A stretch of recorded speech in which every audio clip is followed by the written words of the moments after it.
Long ago, in a lively village nestled under the shade of a great baobab tree, lived Anansi the spider, a trickster known far and wide for his cunning ways.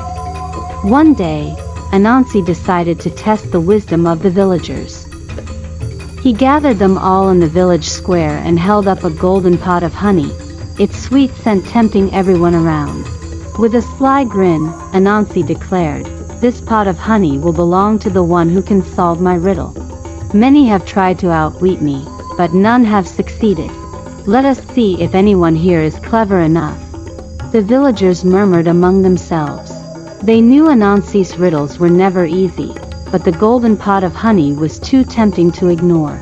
One by one, they stepped forward, each giving an answer, and one by one, they were turned away by Anansi, whose grin only grew wider. Finally, a voice rang out from the crowd. It was Abina, the youngest daughter of the village elder. Though small and young, Abina was known for her sharp mind and courage. She stepped forward, holding her wooden staff, and said, "I will answer your riddle, Anansi." The villagers gasped, some in admiration and others in doubt. Anansi looked at her with an amused smile. "Very well," he said. "Here is the riddle. What walks on 4 legs in the morning, 2 legs at noon, and 3 legs in the evening?" The crowd fell silent. It was a riddle they had never heard before, and the answer seemed impossible to grasp. But Abina stood firm, her eyes steady and her voice calm. She began, "In the morning of life, when we are babies, we crawl on all 4s.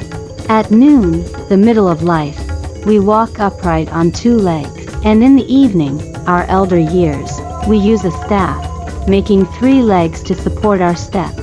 The villagers erupted in cheers, clapping and praising her cleverness. Anansi's grin faded, replaced by a look of astonishment. For the first time, someone had bested him at his own game. Slowly, he bowed his head and handed the golden pot of honey to Abina. "You are wise beyond your years," Anansi admitted. "You have taught me a lesson today. Even the cleverest can be outsmarted, and humility is a strength, not a weakness." That evening, the village celebrated with a grand feast, sharing the golden honey and dancing under the stars.